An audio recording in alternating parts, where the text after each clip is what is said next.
ইরানের সঙ্গে চলমান উত্তেজনার জের ধরে পারস্য উপসাগরে আগে থেকেই ইউএসএস আব্রাহাম লিঙ্কন বিমানবাহী রণতরী মোতায়েন করেছে যুক্তরাষ্ট্র। এবার এর সাথে যোগ দিতে আরব সাগরের দিকে এগিয়ে আসছে বিশ্বের সবথেকে উন্নত বিমানবাহী রণতরী ইউএসএস জেরাল্ড আর ফোর্ড। ইরানের ওপর চাপ সর্বোচ্চ পর্যায়ে নিতেই এই জোড়া রণতরী মোতায়েনের সিদ্ধান্ত নিয়েছে ট্রাম্প প্রশাসন। কয়েকশো স্টেলথ ফাইটার আর টমাহক মিসাইলে ঠাসা এই জোড়া রণতরী যে কোনো মুহূর্তে ইরানের ওপর হামলা শুরু করতে পারে বলে আশঙ্কা করা হচ্ছে। এই দানবীয় রণতরী দুটিতে কয়েকশো অত্যাধুনিক ফাইটার জেট ও হেলিকপ্টার ইরানের বিরুদ্ধে যুদ্ধের প্রস্তুতি নিচ্ছে, যার মধ্যে রয়েছে F-35C স্টেলথ ফাইটার এবং MA-18 সুপার হর্নেটের মতো বিধ্বংসী যুদ্ধ বিমান।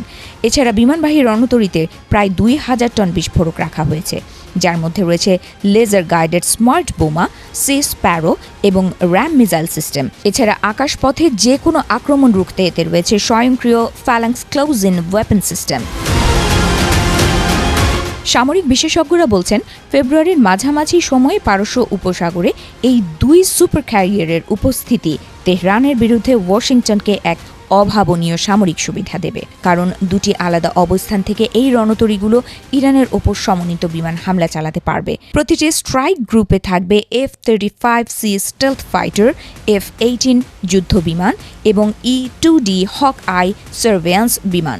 এছাড়া রণতরীগুলোকে ঘিরে থাকবে টমাহক মিসাইলে ঠাসা ডেস্ট্রয়ার এবং ক্রুজার।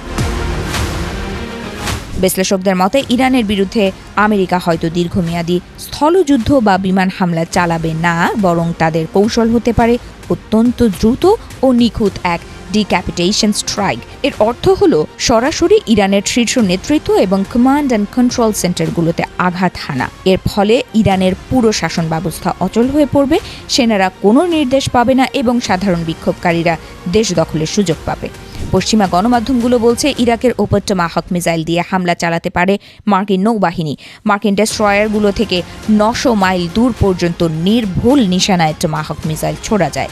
বিশেষ করে ব্লক 4 টমাহকগুলো ওড়ার সময় মাঝপথেই দিক পরিবর্তন করতে পারে, এমনকি প্রয়োজনে নির্দিষ্ট লক্ষ্যবস্তুর ওপর চক্কর দিয়ে গোয়েন্দা তথ্য সংগ্রহ করতে পারে। এমনকি চলন্ত গাড়ি বা জাহাজে থাকা নেতাদের ট্র্যাক করে ধ্বংস করার প্রযুক্তিও এখন মার্কিন বাহিনীর হাতে।